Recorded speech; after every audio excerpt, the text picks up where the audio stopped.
Hello and welcome to Data Delicacies. I'm your host, Arun, and this is powered by Incentivio. We bring the best and brightest in the industry to talk all things tech, all things data, all things hospitality. We have a very, very cool guest on the show today, the one and only Troy Hooper. Troy, welcome. Thanks for being on. That's very, very kind of you, sir. Thank you very much. Glad to be here. Really excited to have a conversation with you. So, Troy, before we jump into it, quick intro on yourself to the audience listening. Yeah, 32-year hospitality leadership and management, ultimately executive, been both an employee of corporate companies like Hilton and Vail Resorts, as well as I started my career as a chef for 6 years. So I've been both back of the house, front of the house, predominantly food and beverage. Spent a fair amount of time, not in quick service fast casual where I'm at today, but in actually finer dining, luxury hotels, resorts, and private clubs.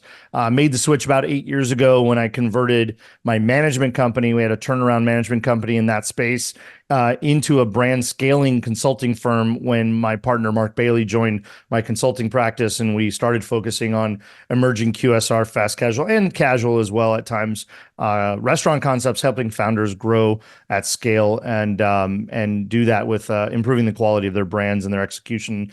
And that's how we led to Pepper Lunch. Been with Pepper Lunch for almost 20 months as the CEO of the holding company in North America and the co-CEO of the brand globally. And we've got 516 restaurants, and we're building the U.S. and North American, really Western Hemisphere. I got to start saying that because we're working on Brazil as well. So Cool. really kind of building out the Western Hemisphere expansion for a brand that's in 15 countries already, going to 16. We added Mongolia this week. So Wow. we're now in every Asian nation on the planet, except for North Korea, if you consider that. So really, really exciting stuff. Yeah, that's awesome, and would love to kind of dive into some of that in a minute. Obviously seeing you at a lot of the road shows and do your thing. So big kudos to you on scaling that out. And I know it can be it's a tough thing to kind of scale that stuff out, but you're obviously killing it as you do. How I wanted to kind of start this episode. You, of course, have your own podcast. You're no stranger to podcasts, and you cover some great topics. And actually, a timely one that you talked about, a topic you were going through recently, was this conversation about customer acquisition versus customer retention, right? So, Yeah. would love to dive into that, and if you can maybe recap to the folks that conversation and how important it is to you, especially as you're scaling out this brand you are today. Yeah, look, it's really expensive to acquire a customer, right? And the reality is we now know that about 70% of your first-time customers never come back. There's 1,000 reasons why that is, and there's probably a conglomerate of reasons collectively for each one of them. It's no one problem or issue or reason or disconnect. The reality is we've known for many, many years, kind of a simple statement that about 80% of your income comes from 20% of your customers. Yeah. And that's why loyalty has always been such a big word. Really, loyalty is just another way of saying community management, right? And so for me, creating a community, building a fan base, connecting with folks where they are, how they want to connect, when they want to connect, on what platform or circumstance they want to have a relationship with a brand, and moreover, the people in the brand, because people buy from people. Building community to me is the most important thing. And I'll give you examples is, the first 3 softwares or products that we paid for at Pepper Lunch in North America were listening platforms or engagement platforms, ways to aggregate and communicate based on reviews, based on social posts, based on direct communication or feedback. I think not only listening to the customer and the employee, but engaging with them authentically, having a conversation, not just around those negative reviews and bad moments, but all the time. As a matter of fact, I'm one of those CEOs that's in my stores all the time. And we do lots of meetings in our stores for the fact that we want to be in our stores with those folks. But I am not shy, and I encourage all of my team to do this, is walk up to people. It actually is really obvious who's never been to the restaurant before by how they behave in the restaurant, because it's the first time and they're excited and they look wide-eyed. But, walk up to people that have obviously been in the restaurant before. Ask them what they're enjoying. Did they notice any changes lately?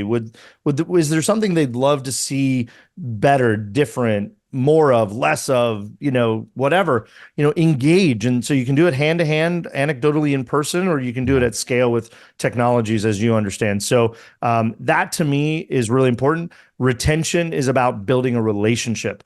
It's really hard for people to quit you when they know you. And I love how you made that connection of attraction first and then retention.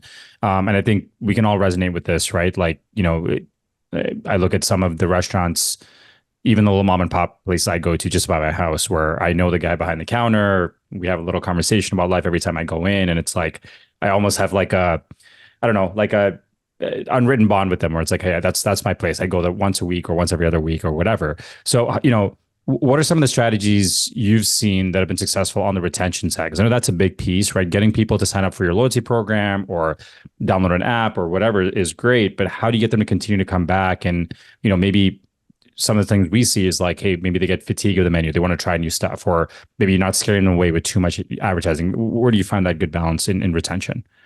Yeah, first for me, to your point of recognition, right? There is nothing more powerful than recognition. I had a conversation with my wife this morning, and I have a conversation almost every day with my executive assistant because I go to Chick-fil-A too often, quite frankly. My wife pulled up the bank account this morning, was looking at something to make a payment, and she saw 3 charges pending at Chick-fil-A, which means I have gone 3 times in the last 48 hours, which is true because I had breakfast and lunch there yesterday. But one of them was just for a drink. I just needed an iced tea on the road. So she's like, what is going on here? You know why? They recognize me. They have an app that I have favorites. I have recent orders. I can pay with point redemption. When I pull up to a window, they know me. Recognition matters. When I used to pull up to a Carrabba's in Charlotte, North Carolina, and after a couple of months, the drink was waiting for me. My Belvedere Cranberry Tall 2 Limes, which is what I used to drink, was waiting for me in the seat that I normally would occupy if it was available, because they saw me park my vehicle through the window, right through the door. That's recognition. Now, we can't always do that in fast casual QSR, high speed, high volume, but come on, who comes. And by the way, they come at the same time on the same day every week, right? If they're coming on Tuesday at 1:47 p.m., they're usually coming between 1:30 and 2 on Tuesdays. So there is a pattern there to have recognition. And if you're paying attention, there's an opportunity to recognize. And look, it doesn't take much. It's like a bright eye and a smile and a, hey, welcome back. Great to see you again. You don't have to know their name. You don't have to know their order. You don't have to. We don't expect that. But man, it's obvious. You realize I've been here before, right? That is the simplest thing to do, all the way to technology, right? All the way to pinging them and thanking them and surprise and delight. And that's really what I would call out is I don't think in our industry we do enough surprise and delight.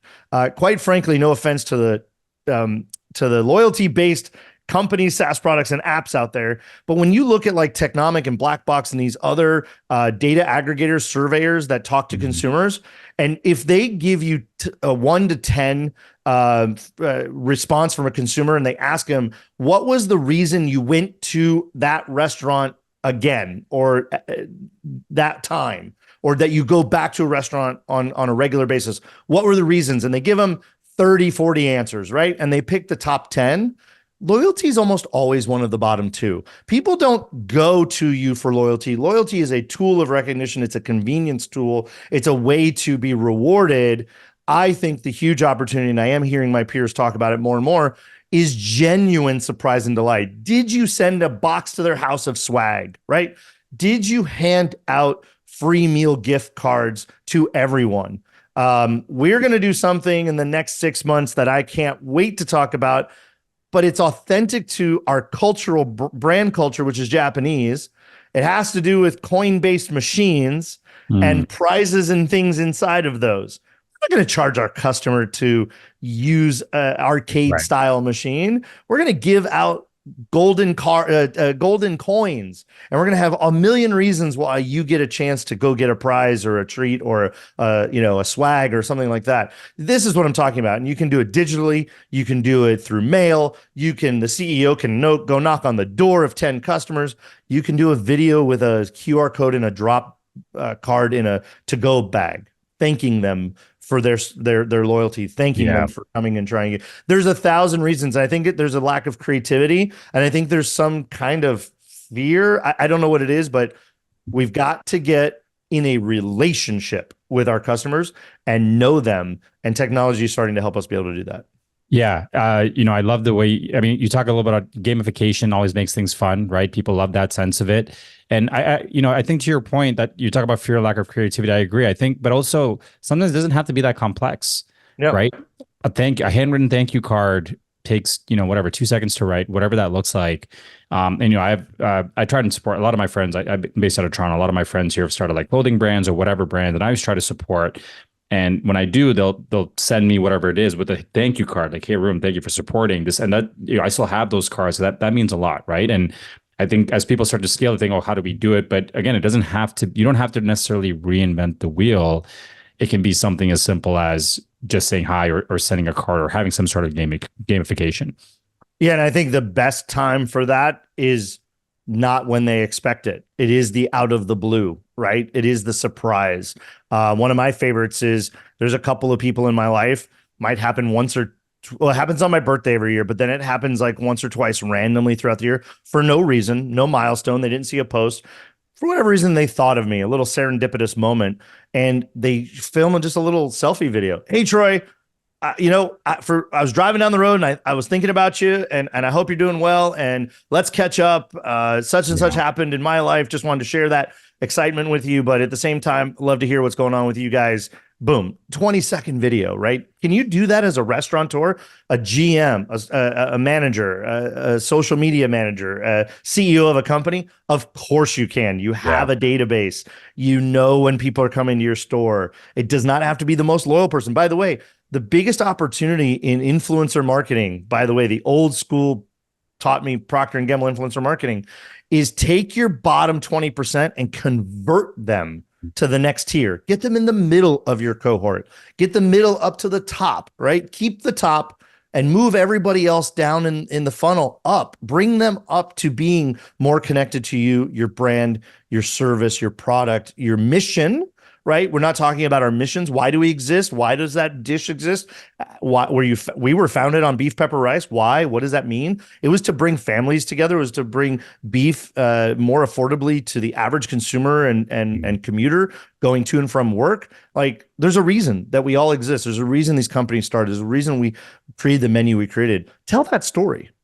Yeah. Yeah. I think storytelling is a big piece of it, right? Because I think you talk about loyalty is essentially it's creating that sense of community. And how do you create a sense of community? It's through a cool story, or people need to feel connected to something, right? Because I mean, ultimately, there's a lot of places I go to where, the food is good, but it's not like the greatest thing on earth. But I'm connected to that brand, or connected to that owner. I'm connected to that sense of community that they've created, which makes me want to come back because I feel nice about coming back to that place.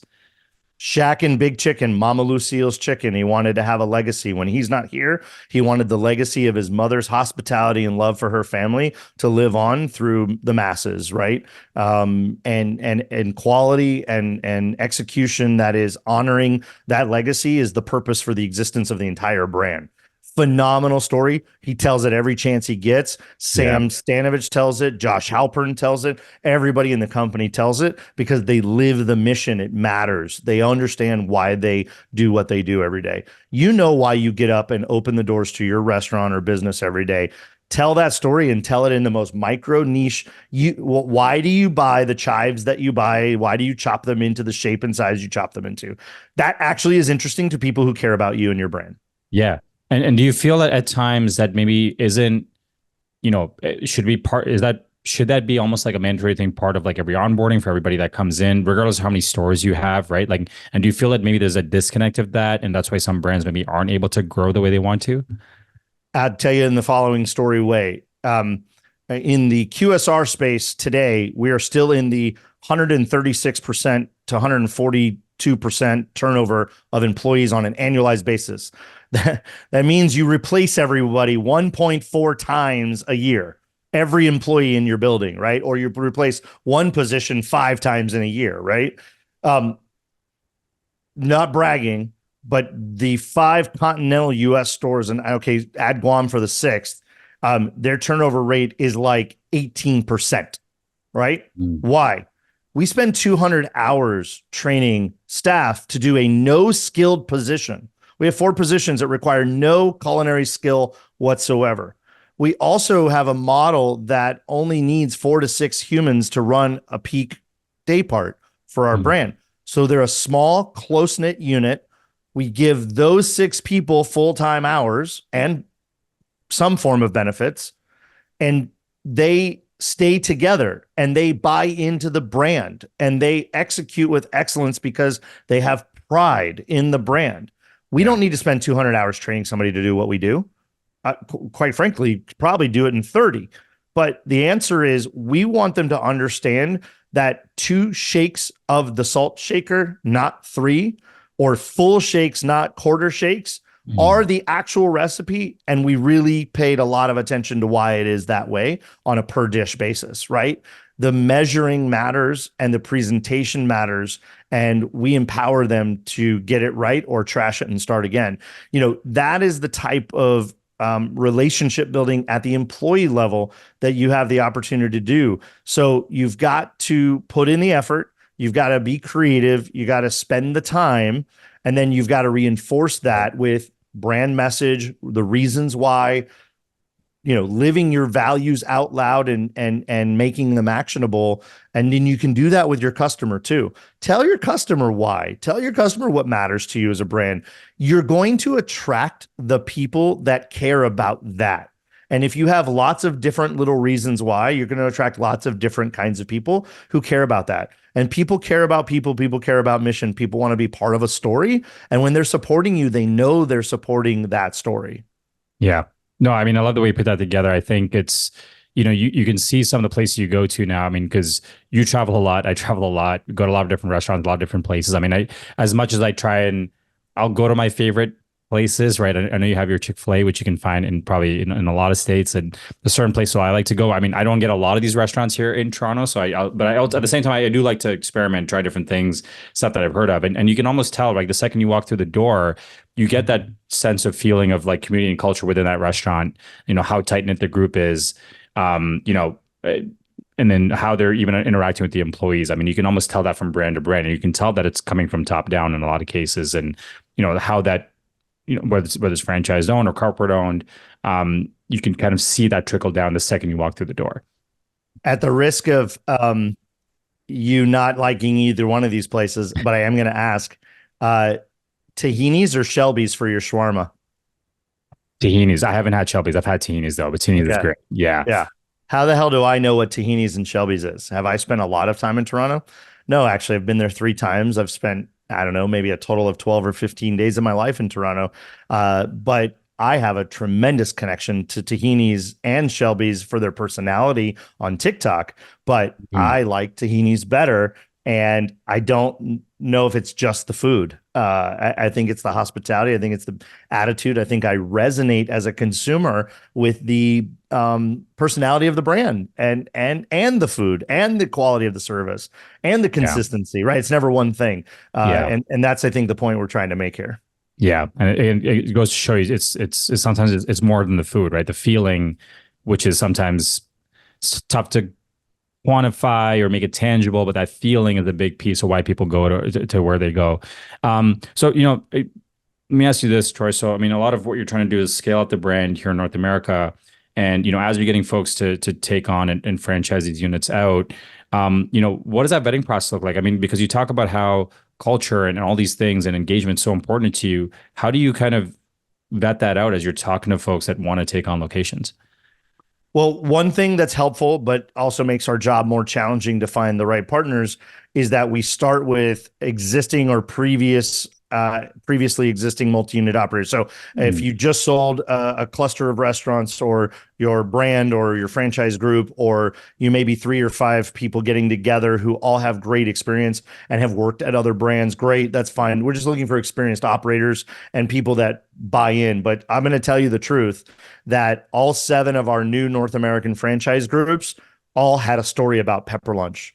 Your Ah, customer is already your fan. My franchisee already is a fan. And it may have been their kid loved, found, experienced. It may be that their girlfriend is Singaporean and they've spent a lot of time in Singapore where we own 36 stores and they favorite place to go all the time. It may be a lot of different stories, but there's a reason or a connection to the mm, brand usually. mm, Now, there's a case or two that there was no real familiarity, but they did their homework and we did our homework. And so, one, experienced operators with the resources and the team and the talent and the timing matters a lot. So, what we do is put out the message. Here's who we are. Here's what we're about. Here's what matters. Here's what we think matters to you because it matters to us. And if we're on the same page, give us a call. We want to have a conversation with you. And we want that genuine, authentic, connected relationship. And so we do spend time, obviously. We have those calls and those yeah. Zooms. But when they come out to what we call a discovery day, right, in franchising, our discovery day is the last thing we do before we go into legal review and signing. We Mm, want to spend a half a day, 2/3 of a day with you and your whole group. We make them bring the whole operating team, leadership, management, ownership group, and we want to spend time. And we want to ask you why. Why are you here? What about this is interesting to you? What do you think? What can we do better? Here's what we believe. Here's how we're going to do it. Here's what we're going to do that we think is different from the rest of the industry as a differentiator, as a franchisor. And we're mm, going to be extremely transparent, more so than anything I've ever known of in this industry. And if that makes sense for you, then we're probably the right partners. Let's decide, right? And so, I mean, at the end of the day, it's dating. You're getting married. It's yeah, yeah, yeah. you meet them 3 times and you get married. Like it's about the shortest dating thing you'll ever go through. But we want people that truly connect with the brand and the mission and appreciate what we're doing and what relationship we want as a franchisor and franchisee partnership because we're only successful if you're successful as the operator. Yeah. No, I mean, love to hear that. I mean, I think it's so important because it's a reflection of the brand, extension of the brand, and your brand has built such a good reputation.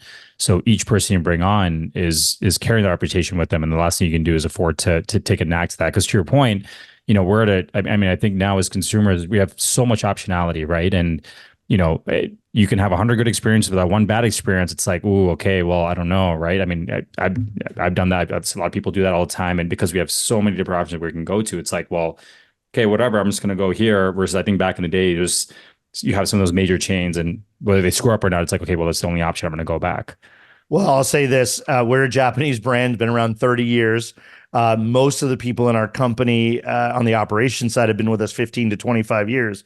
There's a tremendous amount of pride. Something about the Japanese culture many people may not know is first hospitality. As a culture, as a society, Yeah, hospitality is the leading metric of everything the society believes in. Second is specificity, in my opinion. This is my observation. They are outrageously specific about everything we do and why we do it. Hence the quarter gram of salt or whatever those measurements are yeah, extraordinarily purposeful. And then consistency, right? And the only way you build a meaningful brand that has lasting effect that consumers can resonate with is to be consistent with what you offer because that is what they're coming for. And if you confuse them or shake them up or break their trust by being inconsistent with that yeah, specificity and failing to give the hospitality that's deserving, you're going to struggle. And I think we can all point to brands that have had this evolution, ups and downs, and out of business and things. They've lost their way. They were the darling one day, and why did they? Why did they 20, 30 years later go away? Was it because people didn't want that food? No, mm, people still are buying that food from other people, and there's a yeah, reason. Yeah. yeah. No, it's I mean, I've always been a big fan of a lot of Japanese philosophies and a lot of business models, business practices have been taken, from Japanese thinking because of the way they do things, right? Very efficient. And, even their level of detail to things, it's impactful and you can see it in a lot of different cases. So, Troy, I want to take a little bit of step back, just talk industry as a whole here. I know you travel to a ton of different conferences, right? Here, you're on the road quite a bit.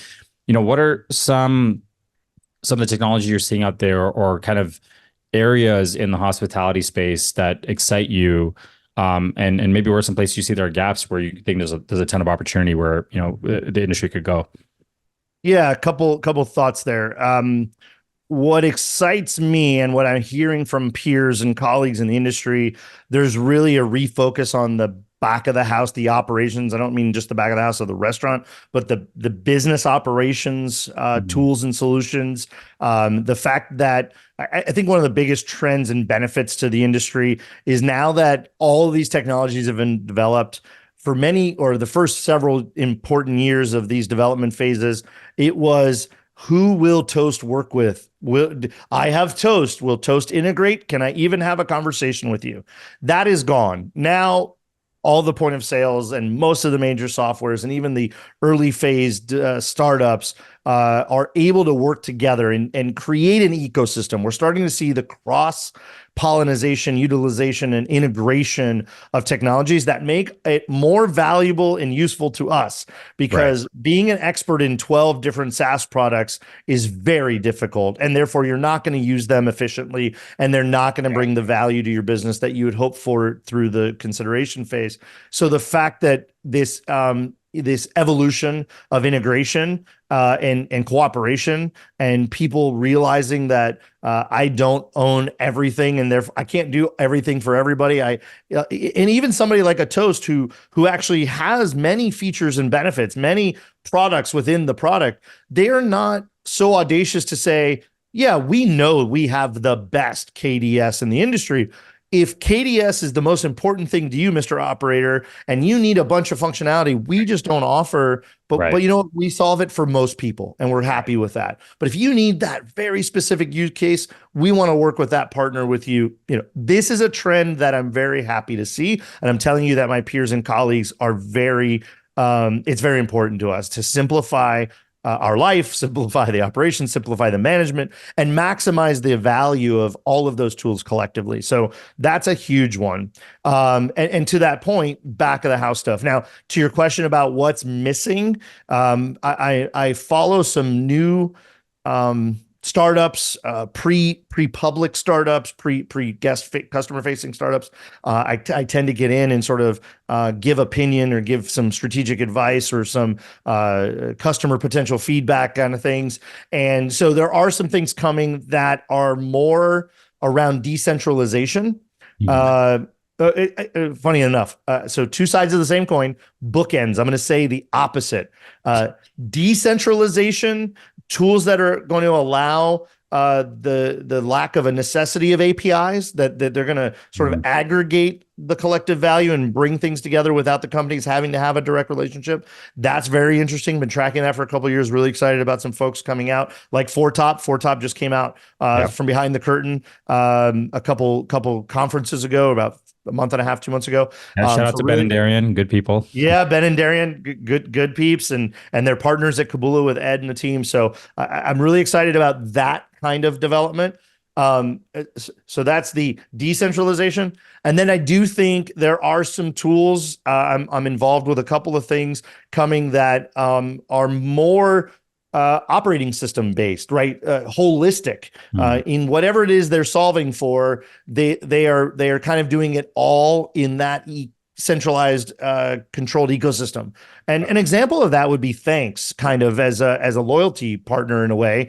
It's a closed loop family. You use it or lose it kind of a deal, right? And so there's something for everybody. There's a use case for how you want to run your business, or what Right. matters to you as the operator or the business or the model, et cetera, or what matters in the feature set or depth of development. But yeah, I love the idea. I've been saying this for years. We got to get away from being very reliant on a base function, a base connectivity to the point of sale by itself, Yeah. and that being the guard toll booth of everything. At the same time, there's a lot of disparate solutions, and I think consolidation is the next wave. We might be a couple of years away from any kind of scalable consolidation, but I think we're going to see consolidation among niche products, Yeah. rather than trying to take each other out and everybody compete on the same, feature set. I think getting somebody who's focused on something so maniacally, bringing them into your company and being additive. I do see consolidation as something in 2 or 3 years will be a lot more Yeah. prevalent in Yeah. SaaS. Yeah. No, I appreciate all your comments there. I think we're already seeing a little bit of consolidation. I mean, you've seen Shift4 start to buy up, bought up Revel, they bought up GiveX, and I think that's, I guess the question that I get from what you were saying there, you're obviously a very tech savvy operator, right? And a lot of folks that are franchising or maybe even other operators may not have the liberty of the experience you've had to gain that type of technology. Do you feel it's like almost overwhelming for them in a lot of cases Completely. where, there's, you walk into any conference It's now, it's like, overwhelming to me, and I've spent about okay, three and there a you half, go. 4 years. Yeah. Okay. I have literally put an unnecessarily ungodly, unreal, ridiculously amount of intense time and effort into this. However, I knew and have known, and I'm not a genius. Look, at the end of the day, I wanted to make sure that if I'm as a consultant previous to the Pepper Lunch and as a brand executive, I need to know what's out there. I don't need to buy everything. I don't need it now. I may need it later. I may want it later. But I need to know what's coming, what's happening. Is it working? Do people like it? Been watching Incentivio for a couple of years now, and I still continue to engage those conversations. I want to know how things are evolving. Yeah. You cannot ignore what's coming. You cannot look backwards and say NCR Aloha is still the best choice on the market. I'll go on record. It is absolutely not. Sorry, big guy at the top of the hill. Yeah. The answer is technology matters a lot. It's greatly improved the efficiency of our business. It's greatly impacted the decision-making capabilities we have as leaders and as brands. It Yeah. has allowed us to connect with our customers and our employees at a level and an intensity and depth. There's so many benefits. So I saw all these things and I knew this was going to be important. So I've been putting the time in. I've engaged with one out of probably 30, one out of Yeah. 40 products, Yeah. maybe less, but you need to know. And what's right today, your business changes, your business scales, your problems change over time, trends change. So what I need today and what I may need later are different. Now, am I out there spending time on drive-through AI technology? No. Do I pop in the booth at NRA and listen to the demo for 10 minutes? Sure. Would love to know how that's going to be adopted and adapted and used in other areas. But I don't need a drive-through menu board for Pepper Lunch. Yeah. And it's not on my radar for the future for anything else. So you do have to be mindful of what you spend time on. But if I'm spending time on solving a particular problem, I'm talking to everybody. I want to know the whole menu. I want to know everything and why you're different. It's really important. And again, it doesn't have to have an application to me today, but I have a familiarity with it for Yeah. later. Yeah. Do you feel that vendors do a good enough job of explaining what they do? No. The worst person to be a salesperson is the founder or the developer or the coder or the co-founder. No, the CFO definitely not. Like, Yeah. Listen up, restaurant SaaS people. Just because you built it doesn't make you the best person to talk about it. Look, the hardest part, and what I do spend a fair amount of time in these events and on calls and even on demo calls, is I try to give feedback and say, listen, this is how I'm looking at it. This is what matters to me. I think it's really important you know that. It'll make you better. It'll make you more effective, whether that helps you on your product development or it helps you just on your initial sales conversation. And by the way, ask more than you tell. If we spend 7, 12, 14 minutes and the salesperson or the founder has been talking about their product and why they're amazing and why I need them, and they don't know whether anything they've said actually matters or resonates or is a problem I have, you're in trouble, right? Yeah. You just wasted my time. So ask a lot of questions. What in this arena, what is a difficulty? What is, if we could make something more optimal or make something more efficient, save time, reduce your labor, whatever those answers are. Ask questions so you know what matters to me. What am I focused on? And then let's solve that. And by the way, we have all these other features and benefits and tools and resources. Yeah. No, I couldn't agree more. I mean, it was obviously a very it was a layup question. I knew the answer was coming, but again, worked at different startups now, but also kind of help a lot of smaller stage startups kind of get to a certain point. And I think the biggest miss from a lot of these folks is not being able to show people what you do in like 5 minutes, right? Like if it takes you Right. 35 minutes to explain something, someone that's already in tech, then you're mostly going to lose someone that's, on the operator side or anywhere else. And I think Well, and it's, I'm empathetic. Like you've got to yeah, spend time. You need to yes, come to the restaurant, right? You need to take a tour. You need to yeah, sit in on a meeting or a conversation, or you come to a staff meeting, or read my reviews. Like, oh wow, they're struggling with this thing. Maybe my thing can talk about that.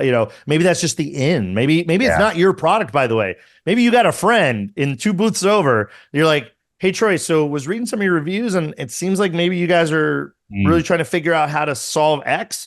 John down over here, I know him pretty well. We all kind of talk. Can I introduce you? And now you've solved a problem that you're not the solution, but you're a solutions provider, right? yeah, So lots of tips and tactics and tricks there, but just be a good, genuine human, be passionate yeah, about what you do, and understand my business. And then and so whatever it takes for you to do that, understand where we're coming from, what we're struggling with. Ask us if the problem we have, the problem you solve is a problem we have, and then there's plenty of people that have that problem that you can solve. yeah. No, I mean, you put that perfectly, and I think a lot of folks listening, hopefully getting some good advice here. But I think it's something that I think has always been a big miss, and sometimes it's this sense of like, hey, our product is so cool, we're going to solve all these problems, but is it really a problem that this operator even has? Like, is it a nice to have for them? Is it a need to have for them? Is there some other underlying problem that's causing this problem, right? But I think to your Is it point, worth 199 a month? exactly, right. And is it worth an implementation? And are you ripping out this and integrations and all this stuff? So, Troy, you shared a lot of really, really cool stuff. I really appreciate you jumping on. Before we kind of wrap up here, you do host your own podcast. I want to give you a chance to talk about that. Where can folks find it? What's kind of the theme and the content of the podcast? Why don't you share? Well, you're very generous. Thank you. The pineapple perspective is really about the symbol of hospitality being the pineapple. And so it's really a conversation space to talk about the fact that I believe every business is in the hospitality business. I think your business is actually in the hospitality business. We all say every business is in the people business, people buy from people. But I think if you take that to the next level and you really understand what hospitality means, how can a SaaS product bring hospitality to its system, its processes, its solutions, its sales cycle, whatever? I think everybody's in the hospitality business. And if they understand that, they can make more powerful connections. So we talk with leaders across the industry, from executives to SaaS product folks like yourself, and we just have those conversations around the meaning and value and importance of hospitality, and then we talk a little bit about like this topics in the industry, what's going on that person might be able to shed some light on, give us some insights, encourage and motivate us in the right direction to help us make decisions. So it's called the Pineapple Perspective. It's everywhere. Podcasts. I love the YouTube side of it because I'm very visual. So if you're on YouTube, just search Troy Hooper and the Pineapple Podcast. And we drop every Thursday, and we tease a little bit throughout the week, but drop every Thursday. You can find us on LinkedIn, find myself or Pepper Lunch on LinkedIn, but we put it on every place you think you could find it. Love it. So then people can listen to Data Delicacies on Wednesday, Pineapple Perspective on Thursday. There we go. There we go. Good end. We got your commute, your lunch, There your we bedtime go. routine covered. Let's go. Yeah, or your flight, whatever that is. Troy, I want to thank you again. Before we wrap up here, I typically would do what's called a lightning round to end up the show, just to get folks to know you a little bit better. Let's do it. So I'm going to rip off a few questions. First thing that comes to mind. So what's your current favorite cocktail of choice? I am pretty boring. It's usually a Captain Morgan and ginger ale, tall with 2 limes. Oh, okay. If I'm getting fancy with myself, every now and then lately, I've gone back to the Belvedere Martini, pretty Nice. dirty, a couple Okay. extra olives. So if I'm feeling sassy or fancy, I'll go that way. There you go. Maybe in Dallas, we'll get one together. Brunch party or dinner party? Ooh, I like day drinking. Yeah, brunch party. I think that's a awesome new trend, and a Sunday fun day and all that stuff. Although I need to do it on Saturday. I got to have a day to recover. Yeah, that's true. Getting too old for day drinking on Sunday and going to work on Monday. Yeah. So you can choose Pepper Lunch as an answer here. If you were to start your own restaurant tomorrow, what would be the cuisine? What would you name it? Oh shoot, you got me on one that is already baked and on the shelf and ready to go. I created a concept called sandwich, SNDWCH without the vowels. Super crafty, chef driven. Five sandwiches that stay the same, three that change every day. Oh, With a trickle down ingredients to the salad and then the soup.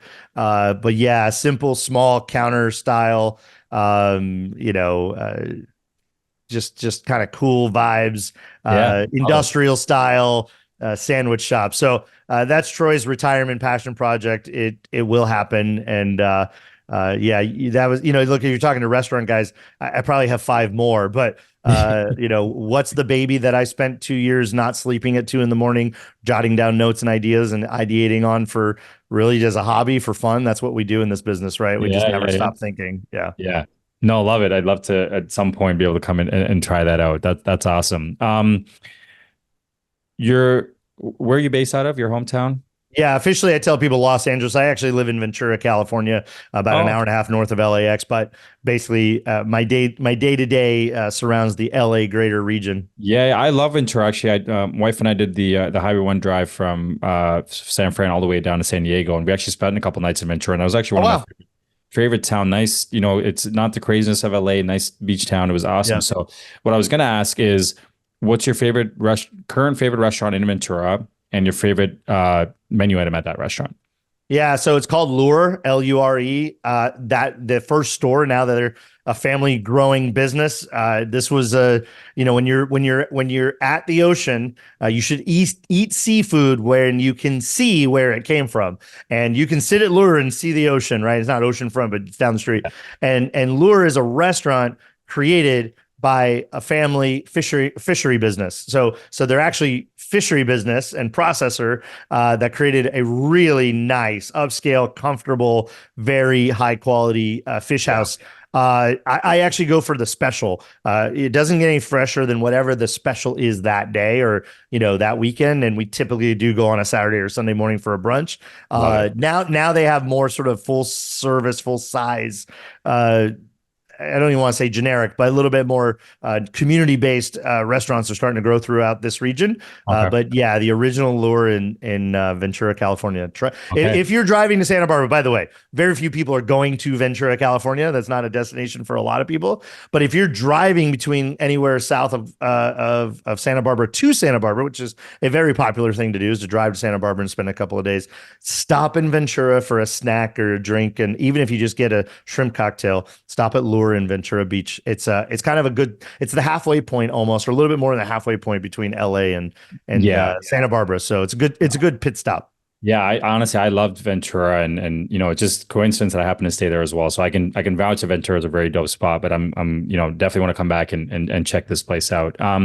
Troy, can't thank you enough for jumping on. You dropped a lot of gems. I want to quickly kind of recap some of the stuff you talked about because I think there's some really cool things that you brought to the table here. You talked about the theme of this conversation was customer attraction, customer retention, right? And you talk about how 70% of customers will come to your restaurant, but most likely will never come back. So how do you get them to become part of your community and continue to come back? And that sense of loyalty, really, it's not just a piece of tech or discounts. It's more of a vehicle to build relationships. And that sense of building community, which is super, super important, is what gets people to come back. Recognition is so important, right? It's the key. It's what matters. Surprise and delight, these little things that you can do all the way from, top C-suite all the way down to frontline staff, little things that they can do to make people feel appreciated, make people feel welcome, make them want to come back. I think those are super key things that a lot of folks can pick up. And just, I think a lot of us can do in our daily life and just do building relationships, calling your friend, FaceTime your friend, texting them, all these little things you can do that I think a lot of us tend to not to, and we claim that we're busy, but we're, how busy are we? Where it takes like 2 seconds. Influencer marketing, you talk about that, right? So taking, your experience of, a lot of folks maybe will focus on their top customers, but how do you take that bottom 20%, move them up a tier, right? And continue to do that. So now the bulk of who is bringing you revenue starts to grow and grow and grow. And, you're just overall conversation on the industry, this conversation of like all in one versus best in breed, and then this, technology and having to integrate versus like stuff that doesn't necessarily need APIs or decentralization. So excited to see that. I'm also keeping a very close eye on that and kind of seeing what happens over the next 6 to 12 months in this industry. A lot of consolidation, but at the same time, that always brings up opportunities. So I did my best to recap. That was great. A lot That was of what you fantastic. said. But Absolutely. I mean, again, you dropped a lot of gems. So I'm definitely something I'm going to go back and listen to because I mean, you were a fantastic guest. So Troy, thank you again. Thank you so much. If folks want to get in touch with you, what's the best way for them to do so? My favorite spot's LinkedIn, Troy Hooper on LinkedIn, or just Troy Hooper Pepper Lunch or Kiwi. Any way you can find me. It's pretty easy to find me on LinkedIn. Please connect. Happy to have a conversation. I'm at, as you said, I'm at most conferences relative to restaurants and or franchising. So please say hi. Happy to connect and get to know what you're up to and give any thoughts anywhere I can and learn as much as I can. That's really my goal, is to be curious and get involved and ask for help wherever I can. Love it, love it. And I know you're still continuing to grow the brands. For any multi-unit operators that are listening, Troy's always open to having a conversation to see how you can be part of the Pepper Lunch family. As you see, it's a very rigorous vetting process, so make sure you're prepared. But again, an awesome organization to be part of, and obviously working with Troy is great guy, and I've got to meet him in person, and of course on the show, so you can all see for yourself. So Troy, again, thank you so much for joining. Any last parting words before we wrap up here? No, thank you for your generosity. Enjoyed the conversation. Hope folks can get any value out of any of it. And I look forward to seeing you out there here pretty soon. Yes, we'll have a Belvedere martini for sure. So everyone for tuning in, thanks again. This is another episode of Data Delicacies. I'm your host, Arun. We have the awesome Troy Hooper with us. If you want to learn more about Incentivio, reach out to me directly at Incentivio. If you want, Arun at Incentivio.com. If you want to be a guest on the show, we still have some few spots available. Reach out to me directly. Again, Arun at Incentivio.com, or find us on our website. You can check out our channel at the Incentivio at YouTube, Data Delicacies. You can see the shorts and on all podcast platforms, listening to the other episodes. We launch every Wednesday. Look forward to having you on. Thank you again for joining, Troy. Thank you again. See you soon.